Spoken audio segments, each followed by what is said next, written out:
سبيل الدموع سبيل مريح تنهدى يا صاحي كي تستريح Assalamualaikum warahmatullahi wabarakatuh. Alhamdulillah wassalatu wassalamu ala sayyidina Muhammadin wa ala alihi wa sahbihi ajma'in, amma ba'du. Rabbi syrah li sadri wa yassir li amri wahlul 'uqdatam min lisani yafqahu qawli.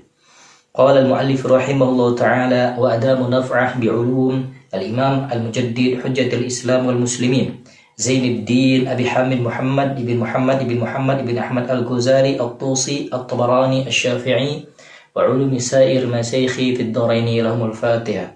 A'udzubillahi minasyaitonir rajim. Bismillahirrahmanirrahim. Alhamdulillahi rabbil alamin. Arrahmanir rahim. Maliki yaumiddin. Iyyaka na'budu wa iyyaka nasta'in. Ihdinas siratal mustaqim. Siratal ladzina an'amta 'alaihim ghairil maghdubi 'alaihim waladdallin. Amin. Alhamdulillahi rabbil alamin. Kita melanjutkan pembahasan kita masih dalam kitab Ayyuhal Walad yang ditulis oleh Al-Imam Hujjatul Islam Al-Imam Al-Ghazali.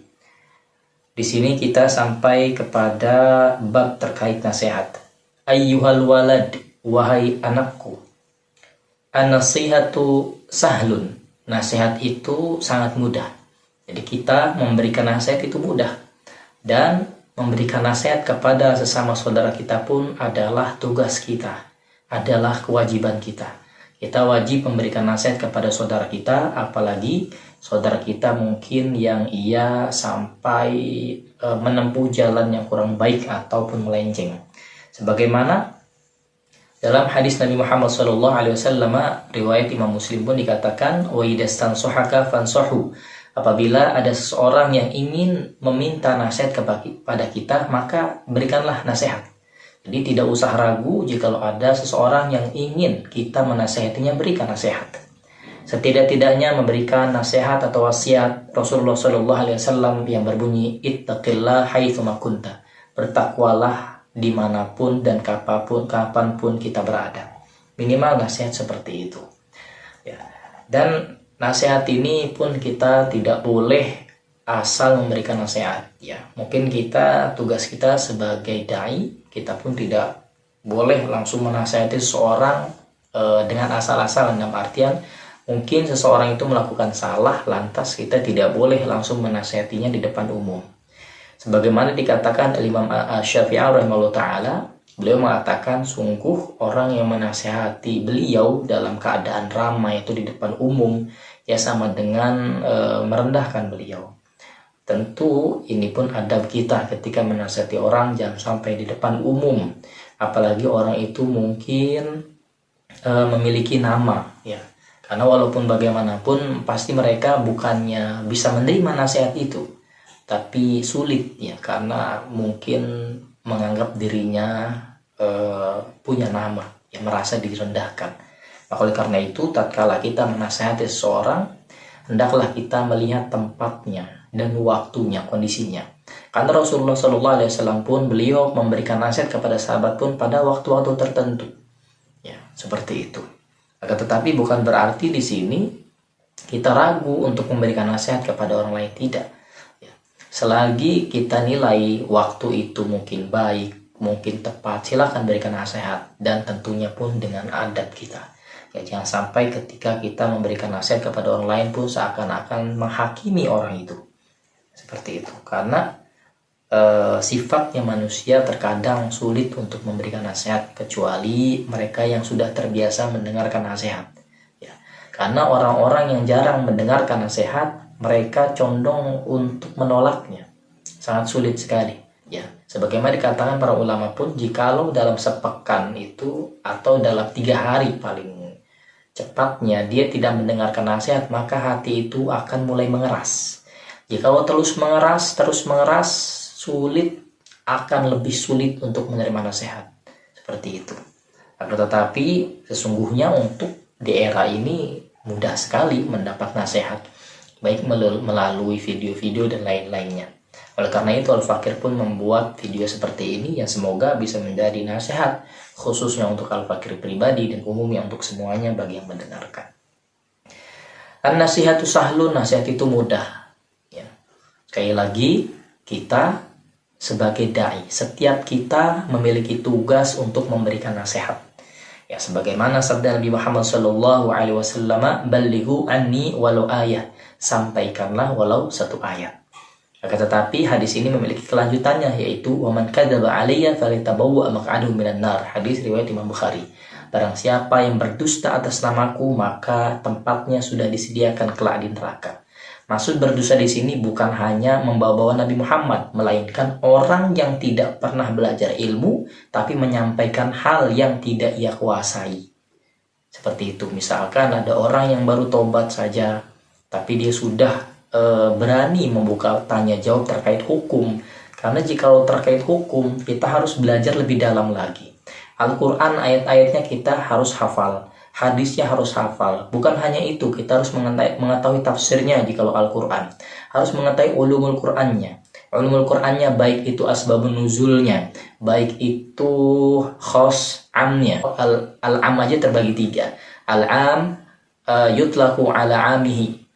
Ada am yang mutlak atas keumumannya. Ada juga al-am al-murad bil khusus. Ada am yang maksudnya justru khusus. Ada al-amul makhsus. Ada yang umum justru dikhususkan. Ya khos, ada yang taksis juga. Ya khos yang ditaksis juga. Kemudian ada mantuk, ada mafhum, ada juga ayat-ayat mutasyabih, ada muhkamat dan lain-lain. Intinya banyak sekali di dalam pelajaran ulumul Quran. Itu baru ulumul Qurannya, belum hadisnya. Kadang-kadang ada nasikh mansukhnya. Apakah ayat ini masih bisa dipakai? Apakah hadis ini masih bisa dipakai? Atau jangan-jangan sudah dimansukh, sudah dihafuz oleh ayat setelahnya atau oleh hadis setelahnya. Maka oleh karena itu, untuk berbicara hukum itu harus memperdalam lebih jauh lagi, harus nyantren setidaknya. Dan belum lagi harus menguasai fikihnya, ilmu fikihnya. Ilmu fikih, kemudian qawaidul fikihnya, usul fikihnya, membaca fatwa-fatwa ulama, sangat banyak sekali. Akan tetapi jikalau kita hanya mengajak kepada kebaikan, menyampaikan fadail amal, keutamaan beribadah, beramal, dan juga mengajak orang berhijrah untuk beribadah dan lainnya, itu tugas kita semua, tidak masalah. Ketika seseorang mengetahui kebaikan, utamanya begini, keutamaan begini, silakan disampaikan kepada siapapun, tapi terkhusus hukum kita harus lebih berhati-hati. Kenapa? Jikalau salah, ini sangat berbahaya. Baik, kita lanjutkan. Wal mushkilu qabuluha, ya. Nasihat itu mudah, memberikan nasihat itu mudah, tapi yang sulit itu menerimanya. Ya, contoh kita saat ini, tatkala seseorang memberikan nasihat kepada kita, apakah kita condong menerimanya atau tidak? Terkadang pun ketika ada orang menasihati kita terkadang melihat siapa orang itu. Jangan-jangan dia itu orangnya di bawah kita, atau mungkin anak buah dan lain-lainnya. Padahal sesungguhnya dalam perkara nasihat itu pun dari siapapun kita ambil. Sebagaimana dalam sebuah ungkapan dikatakan, khudil hikmata min aywi'ain kharajat. Ambillah hikmah itu dari manapun itu keluar. Ya, sebagaimana ilustrasinya, kita mengambil telur ayam, padahal telur ayam itu keluar dari mana? Ya, dari ayam itu, dari tempat kotorannya. Tapi kita ambil. Ya, tidak semua kotorannya kita ambil, tapi hanya telurnya, maksudnya seperti itu. Dan Imam Ghazali sendiri, penulis kitab ini, beliau suatu ketika beliau bermusafir, ya, lama beliau bermusafir. Kemudian beliau mencatat ilmu-ilmu beliau dalam tulisan beliau. Kemudian ternyata ada perampok yang menghadang beliau. Kemudian ditanya, engkau punya apa? Imam Ghazali mengatakan, aku tidak memiliki apa-apa. Ya, tapi silahkan engkau ambil apa dalam diriku kecuali kitab ini. Maksudnya, silahkan ambil apa saja. Mungkin ada uang yang sedikit, ya. Imam Ghazali ketika itu mungkin tidak membawa bekal yang banyak, tapi mungkin memiliki bekal hanya sedikit. Silahkan bawa bekal ini, uang ini, bawa saja, tidak masalah. Tapi untuk kitab tulisan beliau, tolong jangan dibawa. Maka ketika itu si perampok ini justru berpikir, tentu yang dilarang ini pasti barang berharga. Maka Imam Ghazali mengatakan, sungguhnya buku ini adalah ilmuku. Ya, ilmunya tertuang dalam tulisan itu, maka tolong jangan diambil. Kemudian justru perampok itu mengeluarkan kata-kata hikmah, ya. Kata-kata hikmah, al-ilmu fi sudur la fi sutur. Ilmu itu di hatimu, bukan di tulisanmu, ya. Seharusnya ilmu itu sudah berada dalam hatimu, dikuasai, meresap mendarah daging dalam dirimu, bukan justru hanya di tulisan. Maka ketika itu Imam Ghazali pun mendapat hikmah yang sangat luar biasa. Ya, oleh karena itu kita sebagai orang yang memberi nasihat, seharusnya kita yang memberi nasihat, ini khitabnya yang memberi nasihat, harus melihat-lihat tempatnya dan harus menggunakan bahasa yang bagus.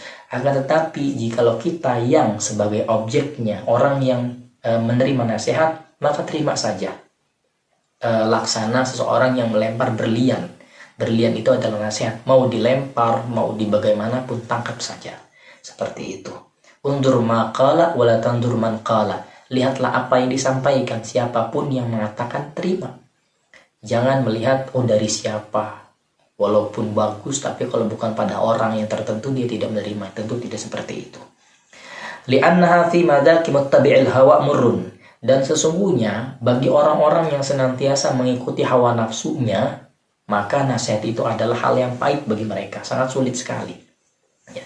Kita ketahui kisahnya bagaimana permulaan penciptaan hawa nafsu itu. Dalam kitab Tanwirul Ghafili dikatakan bahwasanya tatkala Allah Subhanahu wa taala menciptakan hawa nafsu, maka ditanya man anta wa man ana, siapa engkau dan siapa aku. Ternyata hawa nafsu mengatakan aku, engkau adalah engkau.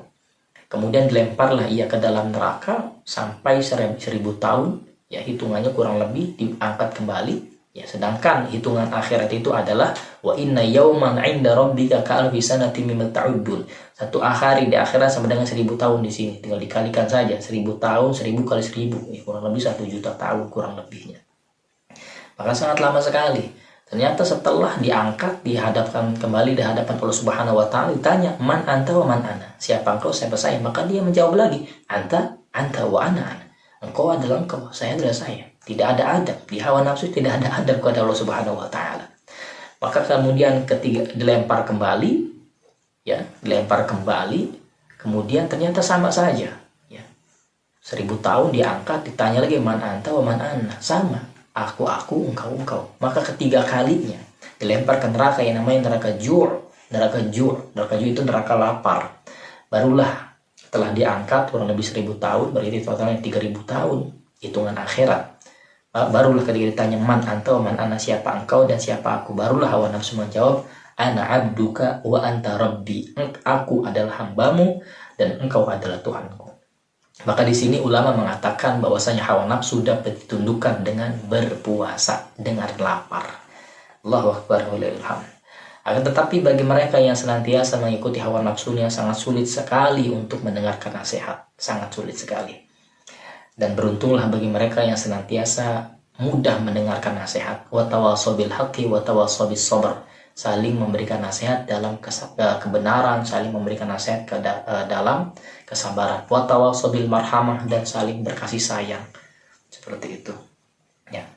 Kita juga ketahui surat yang sangat masyhur sekali, yaitu bahkan Al-Imam Syafi'i mengatakan andaikan di Al-Quran itu cukup satu surat saja yang ada, lakafa, maka cukup. Surat itu apa? Al-Asr. Ya, a'udzubillahi minasyaitonir rajim, wal 'asr, demi masa, demi waktu semuanya, demi masa. Innal insana lafi khusr, manusia dalam keadaan merugi semuanya. Illal ladzina amanu, kecuali orang yang beriman. Ternyata beriman saja tidak cukup. Wa 'amilus sholihat, iman harus dilengkapi dengan amal solehnya. Kemudian ternyata iman amal soleh pun tidak cukup. Ternyata harus juga wa tawassaw bil haqqi wa tawassaw bis sabr, saling menasehati dalam kebaikan, kebenaran, dan saling menasehati dalam kesabaran. Maka disinilah tugas kita semua. Selain kita menjadi orang yang beriman, selain kita beramal soleh, kita pun harus saling memberikan nasihat.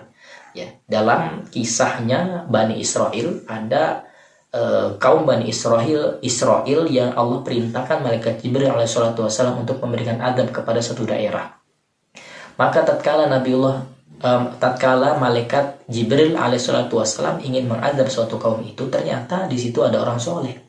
Ada orang soleh di situ. Maka kembali lagi pada Allah, ya Allah, sesungguhnya di satu kampung itu ada orang yang soleh. Maka Allah Subhanahu wa taala berfirman, mulailah dari orang itu. Dan ternyata kenapa orang soleh itu justru diazab lebih awal? Ternyata ia hanya beriman, hanya beribadah, beramal soleh hanya untuk dirinya sendiri.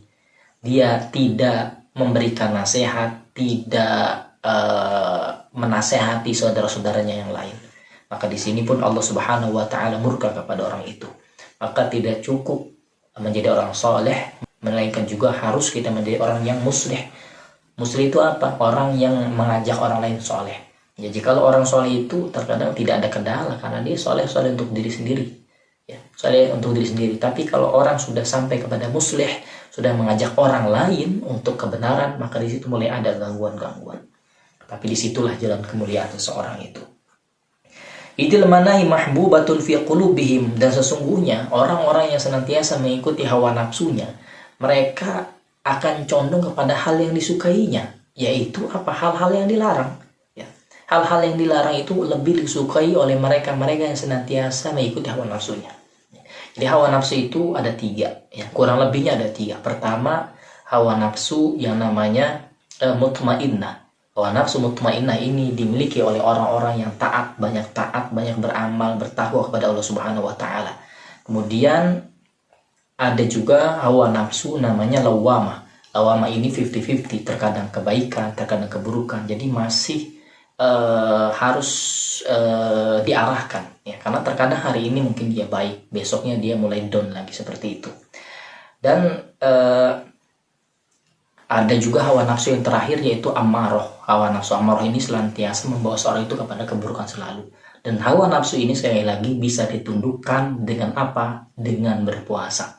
Dan juga jangan lupa kita harus senantiasa mencari majelis-majelis ilmu, mendengarkan nasihat-nasihat para ulama, agar apa? Agar hati kita ini pun menjadi lunak, tidak keras. Alal khususi man kana talibal ilmi ar-rasmi, ya. Terkhusus lagi kepada mereka itu yang menjadikan ilmu itu hanya sebagai prioritas. Mustagila fadli nafsi wa manaqibid dunya, dan mereka hanya mencari prioritas hawa nafsu ataupun prestasi-prestasi duniawi. Ya. Terkhusus mereka yang seperti itu. Kenapa seperti itu? Fa innahu yahsabu 'anal ilma al-mujarrada lahu wasilatun. Karena mereka yang tadi itu, ya. Mereka itu hanya menganggap ilmu itu hanya wasilah semata. Ya. Hanya wasilah semata, mencari duniawi atau untuk memenuhi hawa nafsunya saja. Sayakunu najatuhu wa khalasuhu fihi, dan dia menganggap bahwasanya keselamatan, kehidupannya, kesuksesan, keberkahannya semua, ya, tidak ada istilah berkah ya bagi mereka. Maksudnya kesuksesannya, keberhasilan semua itu ya hanya didapat ilmu saja. Ilmu yang mencondongkan dirinya untuk memenuhi duniawinya saja. Ya. Maka di sini kita tidak bisa mengatakan ketika ada orang yang belajar ilmu selain agama, mungkin ilmu komputer, ilmu fisika, ilmu dan lain-lainnya, ya, selain ilmu agama, lantas kita mengatakan ini ilmu yang sesat. Tidak seperti itu. Karena bisa jadi mereka yang memiliki ilmu fisika justru dengan pengetahuannya itu dia lebih dekat kepada Allah Subhanahu wa taala. Ataupun ilmu komputer dan lain-lainnya, dia bisa menjadi wasilah orang-orang berdakwah dan lain-lainnya. Atau orang yang meneliti alam angkasa, ternyata dia lebih merasakan kebesaran Allah Subhanahu wa taala sehingga dia lebih dekat dengan Allah Subhanahu wa taala.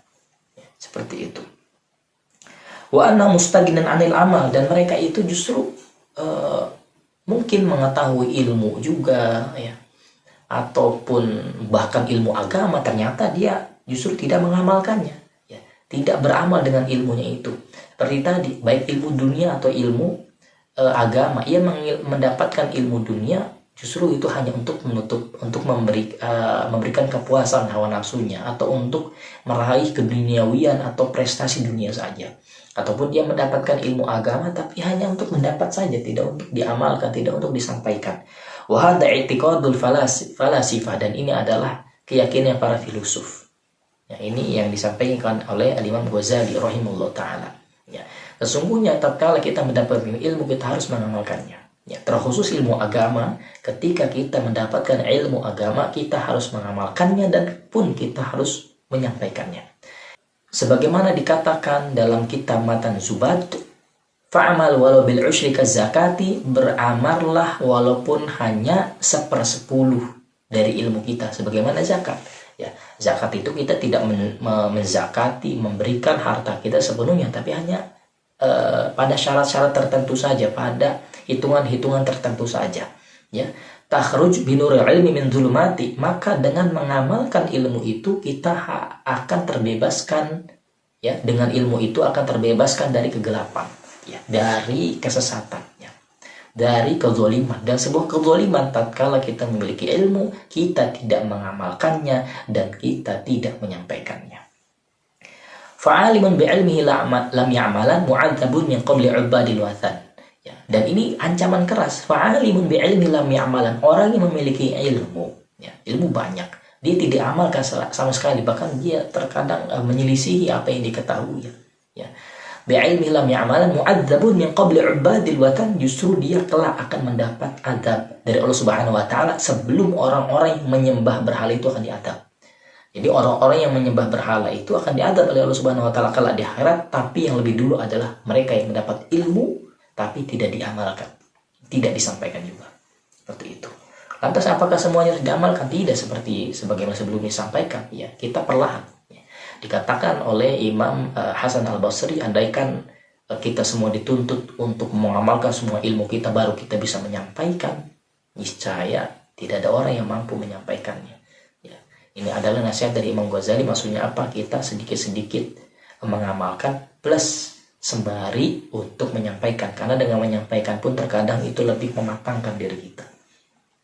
Subhanallahil azim, maha suci Allah yang maha agung. La ya'lamu hadzal qadra annahu hina hassala al-ilma idza lam yu'mal bihi takunul hujjatu alaihi akid. Ya. Di sini dikatakan sampai beliau Al-Imam Ghazali rahimahullah taala bertasbih, subhanallahil azim. Sungguh orang itu tidak mengetahui ukuran. Ya, sesungguhnya tatkala seseorang itu sampai kepada ilmu, kemudian dia tidak mengamalkannya, annahu takunul hujjatu akid, sesungguhnya ilmu itu akan menjadi bumerang baginya, dan itu sudah pasti, ya, akan menjadi bumerang baginya. Sebagaimana sabda Nabi SAW dikatakan, inna syaddan nasi adaban yaumal qiyamah, sesungguhnya adab yang begitu keras, begitu pedih kelak di hari kiamat, yaitu alimun lam yanfa'hu Allahu bi'ilmihi, yaitu ilmu yang mana Allah tidak berikan manfaat kepadanya, ya. Wal'iyadu billah. Maka oleh karena itu kita harus memohon kepada Allah Subhanahu wa taala, Allahumma inna nas'aluka ilman nafi'a, ya Allah, aku minta kepadamu ilmu yang bermanfaat, atau Allahumma inna na'udzubika min ilmin la yanfa', ilmu, berlindung dari ilmu yang tidak memberikan manfaat kepadanya. Oleh karena itu, ya, di antaranya ciri ilmu itu bermanfaat kepada kita yaitu kita mengamalkannya dan kita menyampaikannya perlahan-lahan, sedikit demi sedikit. Waruya, dan diriwayatkan, anna Junaidan qaddasallahu ruhahu al-aziz, sesungguhnya Al-Imam Junaid qaddasallahu ruhahu, semoga Allah mensucikan rohnya, ru'ya fil manami, sungguh beliau dilihat oleh muridnya di dalam mimpinya, ba'da mautihi, setelah wafatnya. Faqila lahu, dikatakan kepadanya, mal khabaru ya Abul Qasim, apa yang engkau dapatkan di alam barzakh ini wahai Abul Qasim, yaitu Imam Junaid. Maka beliau mengatakan, tohatil ibarah, sungguh telah lenyap ibarat-ibarat, wa faniyatil isyarah, begitupun isyarat-isyarat, ilmu-ilmu yang aku miliki semuanya hilang, semuanya lenyap, semuanya tidak bermanfaat semuanya. Kemudian apa yang bermanfaat maksudnya di sini? Wa ma nafa'atna illa raka'atun raka'naha fi jawfil lail, yaitu hal yang bermanfaat bagiku di alam barzakh ini, yaitu adalah beberapa rakaat tatkala aku mendirikannya di sepertiga malam itu. Allahu akbar walillahil hamd. Jadi kenapa beliau mendirikan qiyamul lail ini? Ternyata itulah ilmu yang beliau amalkan, ya. Akan tetapi bukan berarti lantas kita di sini mengatakan Imam Junaid tidak mengamalkan ilmu-ilmunya, bukan. Dalam artian di sini adalah di antaranya yang lebih bermanfaat adalah qiyamul lailnya di situ. Tentunya beliau adalah seorang yang alim, seseorang yang mengamalkan ilmu-ilmunya. Maka di sini Imam Junaid rahimahullah taala qaddasallahu ruhahu, beliau mendapat derajat yang tinggi di sisi Allah Subhanahu wa taala. Beliau mengamalkan ilmu-ilmunya. Ya, beliau mensucikan hatinya dengan ilmu-ilmunya juga. Ya, beliau berdakwah, beliau menyampaikan kebenaran, dan ternyata yang membuat derajat beliau tinggi, maksudnya seperti itu. yang mendapat derajat tinggi di sisi Allah Subhanahu wa taala ternyata qiyamul lailnya di sini. Maka dikatakan di sini sangat aneh tatkala ada thalibul ilmi, penuntut ilmu, ataupun seorang penghafal Al-Quran, ataupun seseorang yang mengharapkan ridho, rahmat, ampunan Allah Subhanahu wa taala, akan tetapi justru ia bernikmat-nikmat dengan kasurnya, dengan ranjangnya, dengan tidurnya. Ya, karena sesungguhnya seseorang yang rindu kepada Allah Subhanahu wa taala ya akan senantiasa bangun dan senantiasa menghadap kepada Allah Subhanahu wa taala, mengadukan semua keluh kesahnya di hadapan Allah Subhanahu wa taala. Innama ashku bathi wa huzni ilallah. Sesungguhnya aku mengadukan segala permasalahan, kesedihan, problematikaku hanya kepada Allah Subhanahu wa taala. Yakinlah tatkala sajadah telah kita gelarkan dan sujud kita lakukan, qiyamul lail kita dirikan, maka problematika, masalah apapun akan Allah berikan. Di dunia akan Allah muliakan, dan di alam barzakh di akhirat pun akan Allah muliakan. Wallahu a'lam. Subhanakallah bihamdika asyhadu an la ilaha illa anta astaghfiruka wa atubu ilaik. Assalamualaikum warahmatullahi wabarakatuh. سبيل الدموع سبيل مريح تنهدى يا صاحي كي تستريح وبث